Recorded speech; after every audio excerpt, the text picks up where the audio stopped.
देखिए, मुझे लगता है कि साइलेंट वोटर की जो भूमिका सबसे ज्यादा अहम इस वक्त मानी जा सकती है। साइलेंट वोटर जो कि रिएक्ट नहीं कर रहा था, जो कि सर्वे में रिस्पॉन्ड नहीं कर रहा था, जो कि अपने मन की बात को जाहिर नहीं कर रहा था, जो कि वीडियो बाइट्स में कैमरे के सामने आकर अपने मन की बात नहीं रख रहा था, लेकिन यहाँ पर अपने मन में कुछ लिए हुए था। और वही साइलेंट वोटर यहाँ पर भारतीय जनता पार्टी के लिए सबसे फायदेमंद साबित हुआ है। साइलेंट वोटर ने ही पूरे गेम को बदलने का काम किया और कह सकते हैं कि बेहद दिलचस्प तस्वीर इस वक्त बनती हुई नजर आ रही है। और खास बात ये भी कि अगर वोटिंग परसेंटेज का जिक्र किया जाए तो कांग्रेस और भारतीय जनता पार्टी का जो वोटिंग परसेंटेज है वो लगभग बराबर इस वक्त बना हुआ है, लेकिन बावजूद इसके आंकड़ों की संख्या में बहुत बड़ा नुकसान यहाँ पर एक तरीके से कांग्रेस पार्टी को झेलना पड़ा है और एक बार फिर से प्रचंड बहुमत जो है भारतीय जनता पार्टी को हासिल हुआ है। लेकिन अब तक जो मिले वोटों के अगर वोट शेयर को पूरे हरियाणा प्रदेश में अगर कैलकुलेट करने की कोशिश की जाए तो जानकर हैरानी होगी कि भारतीय जनता पार्टी और कांग्रेस पार्टी का वोट शेयर लगभग बराबर इस वक्त बना हुआ है। जी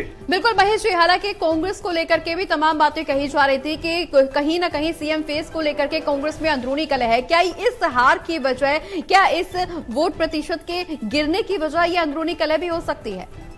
देखिए, अगर किसी भी तरह की फूट आपस में होती है तो उसका नुकसान जरूर होता है। लोकसभा चुनाव में यहाँ पर जाट वोटर्स के अलावा अनुसूचित जाति के एक खास वर्ग का सबसे बड़ा हिस्सा जिसका है वो गारंटी वाला वोट बनकर जो है कांग्रेस पार्टी के खाते में डाला गया था। लेकिन जिस तरीके से भूपेंद्र सिंह हुड्डा ने टिकटों के बंटवारे में कुमारी शैलजा को दरकिनार किया, उसके बाद कहीं ना कहीं अनुसूचित जाति के वोटर्स को लगने लगा कि अभी से उनके साथ जो है भेदभाव किया जाने लगा है, सरकार में उनकी हिस्सेदारी नहीं बन पा रही है, टिकटों में उन्हें भागीदारी नहीं मिली तो आगे भागीदारी कैसे मिलेगी। मुझे लगता है कि इसी वजह से यहाँ पर अनुसूचित जाति के जो वोटर्स थे जो कि लोकसभा चुनाव के दौरान कांग्रेस के खाते में खड़े नजर आ रहे थे वो भारतीय जनता पार्टी के साथ जुड़ते चले गए और कांग्रेस पार्टी के अंदरूनी हालात यहाँ पर सबसे बड़े नुकसान की वजह बने। भारतीय जनता पार्टी को इसका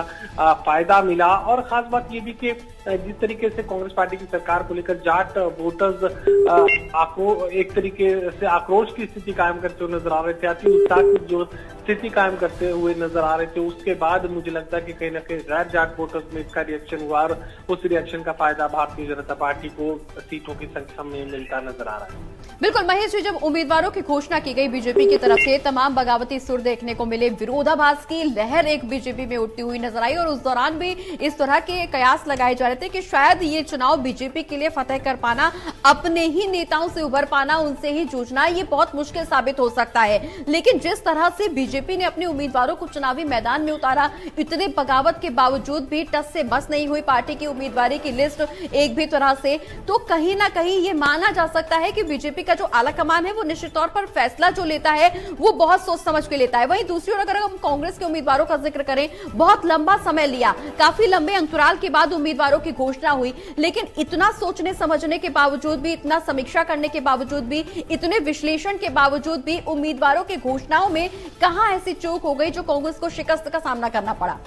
अति उत्साह की स्थिति कांग्रेस पार्टी में देखने को मिल रही थी। कांग्रेस पार्टी के नेता ये मानकर चल रहे थे कि अब की बार 60 के पार हर हाल में कांग्रेस पार्टी पहुंच ही जाएगी। उसके बाद एक गारंटी वाले मोड में जो है कांग्रेस पार्टी के तमाम नेता नजर आ रहे थे। उन्हें लग रहा था कि जो वो करेंगे वो सही रहेगा और पहले शैलजा का जिक्र मैं कर रहा था, उसके बाद भी अपने ही जो लोग हैं वो कांग्रेस पार्टी के लिए सबसे बड़ा खतरा साबित हुए। यहाँ पर जिस तरह की रेस कांग्रेस पार्टी में टिकट को लेकर देखने को मिली और टिकट की इस रेस में बहुत कुछ कांग्रेस पार्टी ने खोने का काम भी किया। उसके बाद जो उम्मीदवार टिकट की रेस में सबसे अव्वल बने हुए थे लेकिन उन्हें टिकट नहीं मिल पाया, वो लोग या तो निर्दलीय खड़े हुए या तो पार्टी को नुकसान किया और जिन लोगों ने निर्दलीय नामांकन नहीं भरा कांग्रेस पार्टी के साथ वो बने रहे, वो लोग भी यहाँ पर कांग्रेस पार्टी के लिए नुकसानदायक साबित हुए क्योंकि उन लोगों ने जो है अपने उम्मीदवार का सहयोग और समर्थन नहीं किया बल्कि वोट्स को ट्रांसफर करने की अपनी कोशिश की। तो भीतरघात भी एक सबसे बड़ी वजह कांग्रेस के इस बड़े नुकसान को लेकर है। बिल्कुल महेश जी, हालांकि अब इससे लगते हुए दिल्ली में भी चुनाव है, अगले साल दिल्ली में चुनाव है, कहा यह भी जा रहा था कि कहीं ना कहीं हरियाणा का जो रिजल्ट होगा वो आगे आने वाले तमाम चुनावों को प्रभावित करेगा, साथ ही साथ केंद्र में जो बीजेपी की सरकार है उस पर भी प्रभाव पड़ सकता है हरियाणा के चुनाव के रिजल्ट का। अब ये जो रिजल्ट सामने आए हैं इससे कांग्रेस की स्थिति क्या कुछ होगी, आम आदमी पार्टी की स्थिति दिल्ली में क्या कुछ देखने को मिलेगी, क्या ये रिजल्ट बीजेपी को ऑक्सीजन देने का काम करेंगे केंद्र सरकार में? यकीनन ये बात कही जा सकती है कि इसका फायदा राष्ट्रीय स्तर पर कांग्रेस पार्टी के खिलाफ जिस तरीके का जो है जनादेश यहाँ पर हासिल किया है भारतीय जनता पार्टी ने, और जिस तरह की हवा कांग्रेस के समर्थन में बह रही थी, देश के तमाम एग्जिट पोल ये कह रहे थे कि स्पष्ट बहुमत की सरकार कांग्रेस पार्टी बनाने जा रही है, लेकिन स्पष्ट बहुमत जो आंकड़ा कांग्रेस के लिए बताया जा रहा था 50 से 52 सीटों का, वो आंकड़ा भारतीय जनता पार्टी ने हासिल किया। 50 सीटों पर कांग्रेस पार्टी के खिलाफ जनादेश हासिल करते हुए यहाँ पर जीत दर्ज की है भारतीय जनता पार्टी ने। तो 50 सीटों पर जीत का परचम लहराने के बाद यकीनन इसका फायदा न सिर्फ हरियाणा प्रदेश में बल्कि पूरे उत्तरी भारत और देश में इसका फायदा भारतीय जनता पार्टी को मिलेगा। और राष्ट्रीय स्तर पर भी कह सकते हैं कि केंद्रीय राजनीति में भी मोदी जो है मजबूत हुए हैं, भारतीय जनता पार्टी मजबूत हुई है। अगर हरियाणा का फैसला जनादेश यहाँ अगर भारतीय जनता पार्टी के खिलाफ होता तो यकीनन फिर राष्ट्रीय स्तर पर भी मोदी को कई और चुनौतियों का सामना करना पड़ता, लेकिन फिलहाल ये मोदी की जो लहर है वो एक बार फिर से चलती हुई नजर आई। और मोदी की लहर से ज्यादा मुझे लगता है कि कांग्रेस पार्टी के अति आत्मविश्वास की वजह से कह सकते हैं कि अति आत्मविश्वास की स्थिति ने यहाँ पर जो है भारतीय जनता पार्टी को एक बार फिर से राज दे दिया। और जिस तरीके से हुंकार यहाँ पर कांग्रेस पार्टी के नेता भर रहे थे, वही हुंकार यहाँ गैर जाटों को लामबंद करती हुई नजर आई, और गैर जाटों ने एक बार फिर से जो है बिल्कुल महेश जी, हालांकि यहाँ पर कांग्रेस अति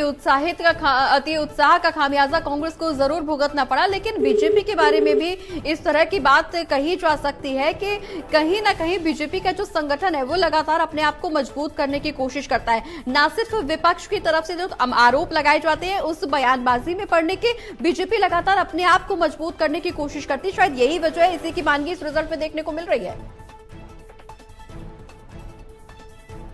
महेश जी, आवाज मिल पा रही है आपको हमारी? तो यकीनन यहाँ पर जनादेश अगर भारतीय जनता पार्टी के समर्थन में आए तो फिर उनकी हर रणनीति को अब सही रणनीति माना जाएगा। लेकिन इससे पहले चूंकि उम्मीदवारों के ऐलान के वक्त ये माना जा रहा था कि बेहद कमजोर कैंडिडेट्स भारतीय जनता पार्टी ने उतारने का काम किया, लेकिन जैसा कि मैं जिक्र कर रहा था कि यहाँ पर अति उत्साह की जो स्थिति कांग्रेस पार्टी के नेताओं में देखने को मिली, वो अपने नेताओं को निपटाने में लग गए। सरकार बनने से पहले ही मुख्यमंत्री की कुर्सी तक पहुंचने से पहले ही मुख्यमंत्री की कुर्सी को लेकर जंग जो है वो कांग्रेस पार्टी में देखने को मिल रही थी, और यही परिस्थितियां देखकर वोटर जो है कांग्रेस पार्टी से दूर हुआ और उसका सीधा फायदा भारतीय जनता पार्टी को हासिल हुआ। अब जो भी रणनीति, जो भी तौर तरीके भारतीय जनता पार्टी की तरफ से अपनाए गए, हालांकि पहले इन तमाम फैसलों को लेकर यहाँ भारतीय जनता पार्टी के जो शीर्ष निर्णायक लोग थे, जो रणनीतिकार थे, वो एक तरीके से निशाने पर रखे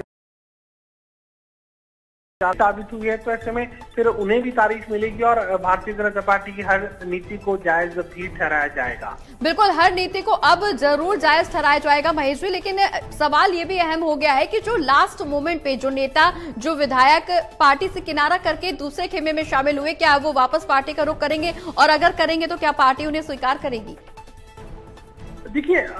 कोई भारतीय जनता पार्टी छोड़कर कांग्रेस पार्टी में शामिल हुआ इस लहर के साथ, इस लहर को देखकर उसमें सबसे बड़ा नाम तो डॉक्टर अशोक तंवर का है, जो बिल्कुल कह सकते हैं कि आखिरी मिनट पर यहाँ भारतीय जनता पार्टी छोड़कर कांग्रेस पार्टी में शामिल हुए। तो आज लोग इसी बात का जिक्र कर रहे थे कि क्या डॉक्टर अशोक तंवर एक बार फिर से भाजपा ही हो जाएंगे, क्या वो कांग्रेस पार्टी छोड़कर फिर से भारतीय जनता पार्टी में आएंगे और फिर ये कहेंगे कि मैंने घर वापसी की है। तो इस तरह की चर्चाएं हैं वो जरूर चलेंगी। कुछ ऐसे लोग थे जो कांग्रेस पार्टी छोड़कर जो भारतीय जनता पार्टी छोड़कर कांग्रेस पार्टी में शामिल हुए, कुछ कांग्रेस छोड़कर भी भारतीय जनता पार्टी में लोग शामिल हुए थे। अब दोनों ही तरफ से बात है, अलग अलग राजनीतिक दलों की तरफ से आवागमन होता है, इधर उधर आना जाना लगा रहता है। बाद में लोग वापस भी लौट आते हैं तो उन्हें वो मुकाम, वो पायदान, वो जगह तो नहीं मिल पाती, लेकिन यकीनन फिर सत्ताधारी दल के साथ ये लोग वापस आ जाते हैं। तो कोई ऐसी हैरानी वाली